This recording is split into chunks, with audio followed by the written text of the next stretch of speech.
December 7th, 1941 began like any quiet Sunday on Oahu. The sky was clear, a soft breeze moved across palm trees, and sailors at Pearl Harbor were just waking up. Some played cards in their bunks, others polished boots or joked about the long weekend. On the decks of the battleships Arizona, Oklahoma, and West Virginia, crews prepared for inspection. Chaplains readied for morning services. Cooks fired up stoves for breakfast. No one imagined that hundreds of miles away, a Japanese strike force was racing across the Pacific. 6 carriers, accompanied by cruisers, destroyers, and submarines, were carrying 353 aircraft toward Hawaii. Pilots checked watches. Torpedoes were primed. Engines roared in the freezing dawn of the North Pacific. The message had already been sent. Climb Mount Nitaka, the coded order to attack. At Pearl Harbor, isolationist America slept, believing that oceans guaranteed safety. Few radar operators were on duty, and those who were interpreted incoming aircraft as a group of American B-17 arriving from California. Even senior officers dismissed warnings, certain Japan would never dare strike so far from home. But when the sun rose over Oahu, it illuminated the last calm minutes of peace. Within the hour, the world would change forever. At 7:48 a.m., the silence shattered. Japanese dive bombers burst from the clouds like hawks, engines screaming as they plunged toward Battleship Row. Torpedo planes skimmed the water, releasing their deadly payloads specially modified to run shallow in the harbor. Sailors looked up in disbelief. Some thought it was a training exercise, until the first explosions tore the morning apart. USS Arizona took a direct hit to its forward magazine. A fireball erupted, rising hundreds of feet into the air, turning steel into molten fragments. The shockwave knocked sailors off their feet miles away. On the Oklahoma, torpedoes slammed into the hull one after another, capsizing the massive ship within minutes. Men trapped below deck hammered desperately from the inside. Japanese pilots targeted airfields next. At Hickam, Bellows, and Wheeler, rows of neatly parked American aircraft, lined wing to prevent sabotage, turned into blazing wreckage. Bombs exploded among hangars, fuel tanks, and barracks, killing soldiers still running toward their fighters. For many Americans, the attack felt unreal, like a nightmare unfolding too quickly to process. But the devastation had only begun. The second wave was already on its way. Pearl Harbor turned into a firestorm. Black smoke rolled across the water as burning oil spread from ruptured battleships. Small boats raced between flaming debris, pulling wounded sailors from the water. Anti-aircraft guns opened fire, filling the sky with tracers, but many mounts were unmanned or destroyed before crews arrived. Aboard the Nevada, officers made a daring decision. They attempted to leave the harbor under fire. The ship moved forward through smoke, crew scrambling to return fire. But Japanese bombers spotted the movement and launched focused attacks. Multiple hits forced the Nevada to beach itself to avoid blocking the channel. On Ford Island, mechanics tried to defend their positions with pistols and rifles. Some climbed into burning planes, attempting to start engines under machine gun fire. At Wheeler Field, pilots watched their aircraft explode before they could reach them. The attack left no sanctuary. Explosions echoed from every direction. The harbor shook as battleships groaned and rolled. Firefighters battled infernos with ruptured hoses. Medics set up improvised aid stations on lawns covered with debris. America's Pacific Fleet, symbol of its power, was collapsing in flames. At 8:55 a.m., the second wave descended. This attack focused on what still remained intact: aircraft repair facilities, dry docks, fuel depots, and remaining cruisers became priority targets. Dive bombers plunged toward the Pennsylvania, Helena, and Shaw. A massive explosion ripped through the Shaw's forward section, sending a column of flame into the sky. Despite the shock, American defense improved. Anti-aircraft gunners shot down several attackers. Pilots from Halewa Field managed to scramble P-40 fighters, engaging Japanese aircraft in dogfights over Oahu. But they were too few, too late. On the ground, civilians watched from homes and beaches, stunned and terrified. Children hid under tables. Families huddled in shelters as bullets tore through buildings. Radio stations broadcast frantic warnings. The island braced for what many feared was a full-scale invasion. At sea, Japanese ships turned away, satisfied with the damage. They had inflicted one of the most devastating surprise attacks in modern history. But they had also awakened an enemy far stronger than they imagined. By late morning, the last Japanese aircraft disappeared into the sky, leaving behind a harbor filled with burning ships and drifting bodies. The water was slick with oil and ash. Battleships lay capsized or sunk, the pride of the Pacific Fleet reduced to twisted metal. Survivors limped through smoke-filled corridors, searching for trapped comrades. Chaplains comforted the wounded. Nurses raced between makeshift triage stations, overwhelmed with casualties. Hundreds of men were still trapped inside the hull of the Oklahoma, tapping desperately for help. Rescue crews worked for days to free the few who remained alive. In Washington, President Franklin D. Roosevelt received the news with grim determination. The following day, he addressed the nation. December 7th, 1941, a date which will live in infamy. Pearl Harbor was not just an attack.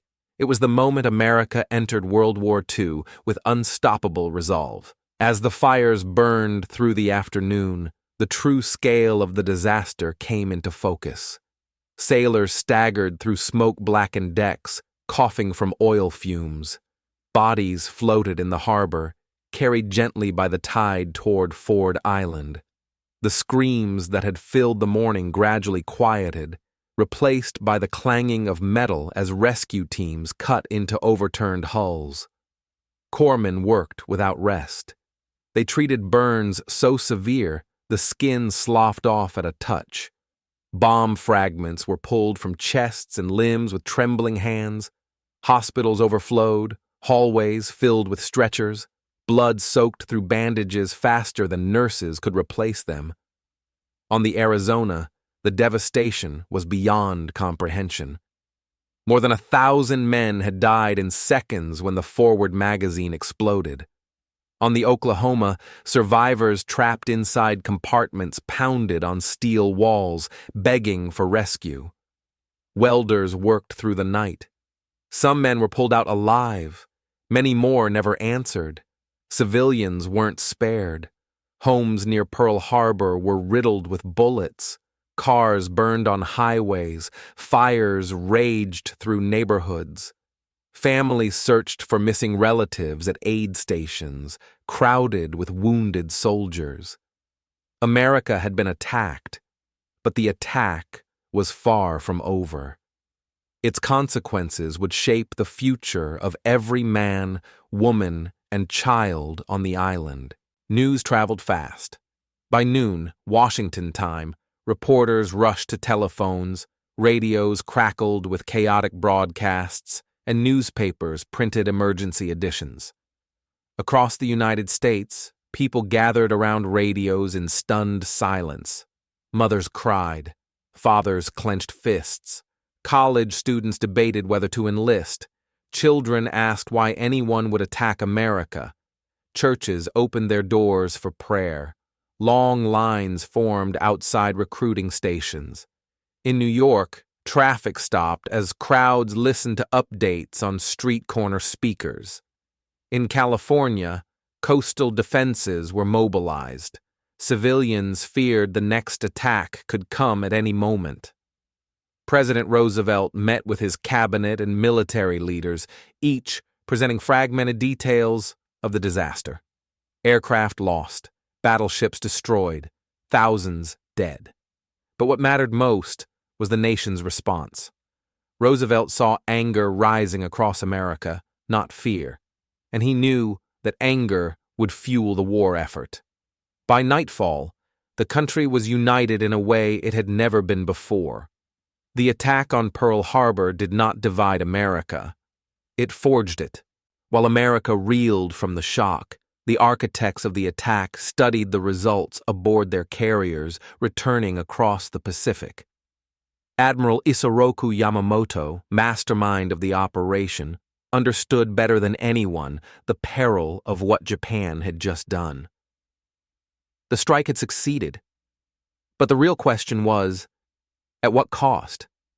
Japan had gambled that a quick, decisive blow would cripple the U.S. Pacific Fleet long enough for Tokyo to secure its empire across Southeast Asia.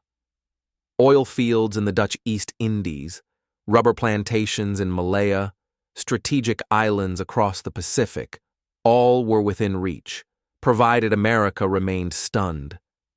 But not everyone celebrated. Some Japanese officers worried the attack had awakened a giant they could not defeat. Yamamoto himself warned privately, "I fear all we have done is to awaken a sleeping giant and fill him with a terrible resolve." Even as Tokyo announced victory, Japan's leaders knew the truth. The attack had not hit aircraft carriers, shipyards, or fuel reserves. The core of American power still lived. And now, it was angry.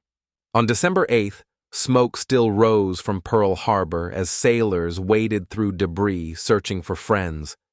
Divers descended into sunken battleships, feeling their way through dark corridors filled with silt, twisted metal, and silence. Occasionally, they found survivors, men who had clung to pockets of air for more than 24 hours. More often, they found bodies. Roosevelt addressed Congress with the now iconic speech, "A date which will live in infamy." Within minutes, Congress voted for war. One vote short of unanimous. Factories across America lit their furnaces. Workers flooded assembly lines. Shipyards accelerated production. Posters appeared urging men to enlist and women to join the workforce. Schools held emergency drills. The entire nation shifted from peace to total war. The attack had not broken America.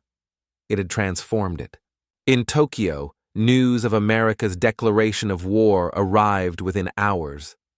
Japanese leaders claimed victory, but privately, they understood the magnitude of what had begun. There was no turning back. Admiral Yamamoto ordered follow-up strikes across the Pacific, against the Philippines, Guam, Wake Island, and British territories.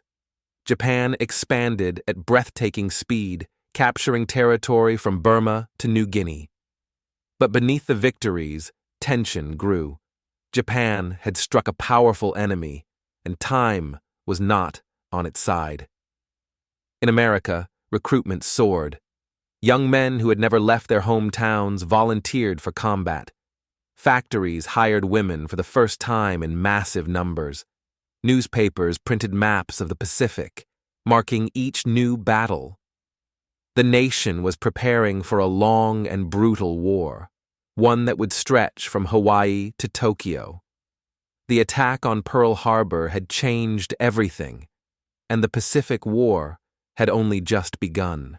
In the hours after the smoke cleared, U.S. commanders scrambled to understand what had happened and what might come next.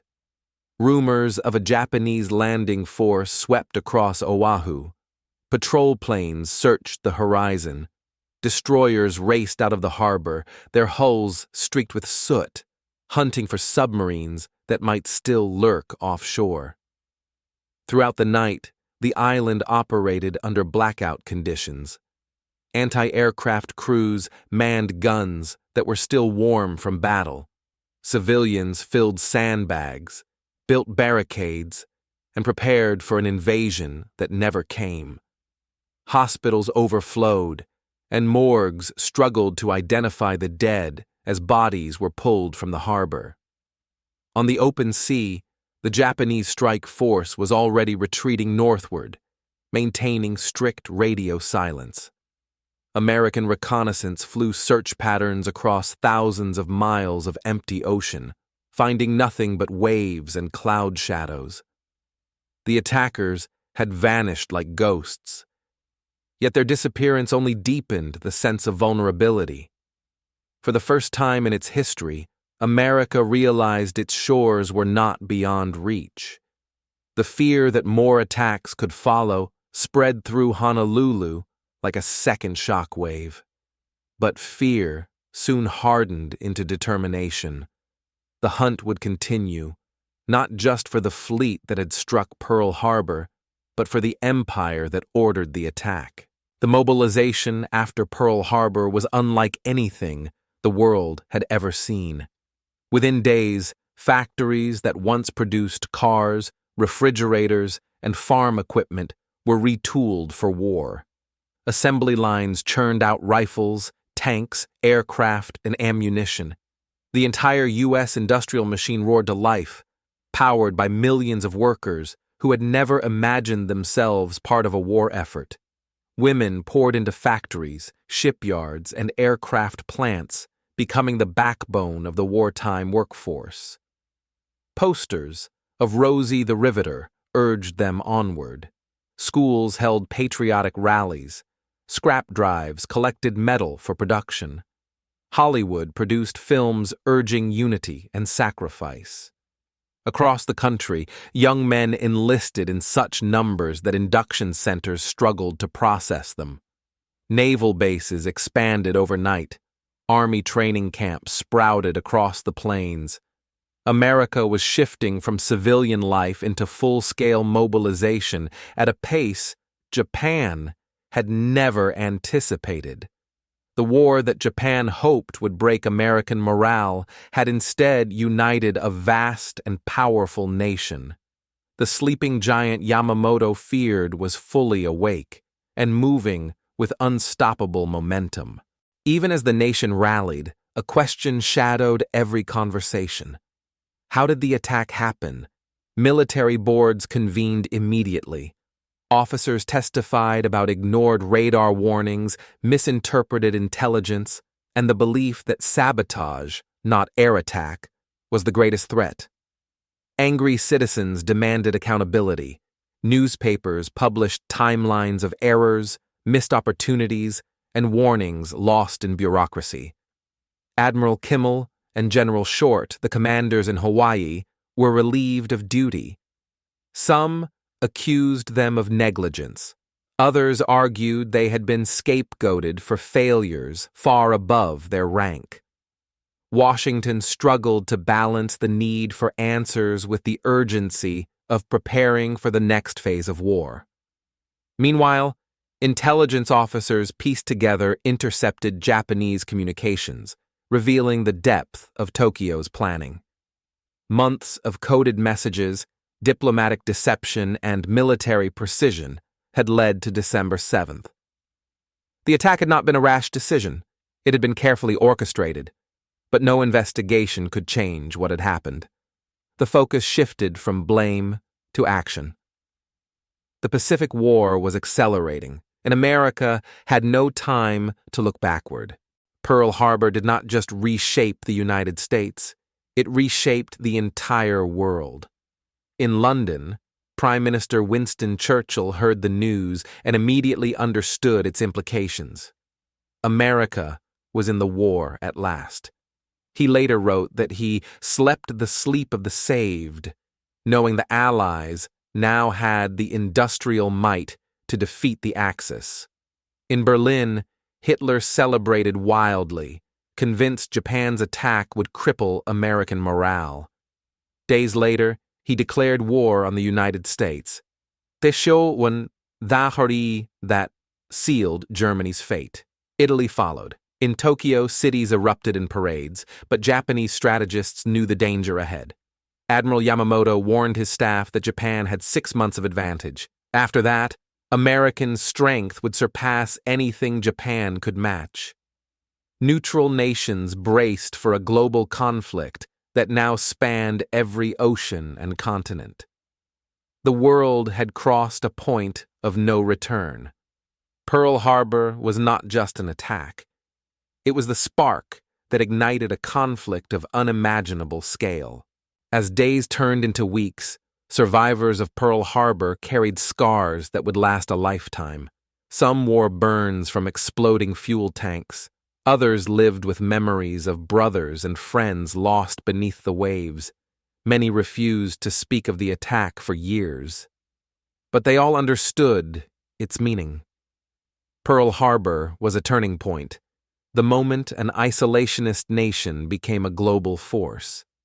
The attack unified America, forged alliances, and marked the beginning of the end for the Axis powers. Every battle that followed, Midway, Guadalcanal, Iwo Jima, Okinawa, traced its origins back to the morning the world changed. In the decades that followed, the wreck of the USS Arizona became a sacred memorial, its silent hull resting beneath the water where so many had died. Visitors looked down at the oil droplets rising to the surface, the tears of the Arizona, survivors called them, reminders of the price paid for peace. December 7th, 1941 lives on not only as a day of infamy, but as a day that defined a generation, a day that awakened a nation, a day that reshaped history.